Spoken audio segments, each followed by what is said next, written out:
Now you need to see your future through the word of God. నీ భవిష్యత్తును, నీ జీవితమును వాక్యపు వెలుగులో చూడాలి. Now what you see plays a vital role in your faith journey.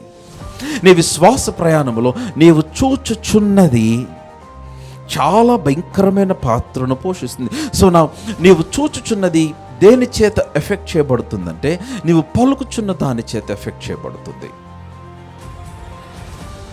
Now what you speak will affect what you see. ఎందుకనంటే words create pictures.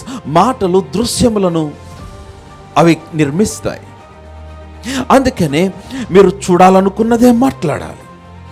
So ఆ విధముగా నీవు చెప్పినప్పుడు నీకు కనబడుచున్న పిక్చర్ ఒకటి ఉంది నీ కండ్ల ముందు, కానీ నీవు చెప్పుచున్నది మరొక పిక్చర్ని క్రియేట్ చేస్తుంది నీ హృదయంలో. అది ఎంతగా నువ్వు చెప్పాలంటే, ఎంతగా నువ్వు పలకాలంటే నీ హృదయంలో ఒక స్ట్రాంగ్ పిక్చర్ క్రియేట్ అయ్యేంత వరకు. అందుకనే speaking will effect your seeing. చెడ్డ కళలు వస్తుంటే, బ్యాడ్ ఇమేజెస్ నీకు కనపడుతుంటే, డిస్టర్బింగ్ ఇమేజెస్ నీకు కనపడుతూ ఉంటే,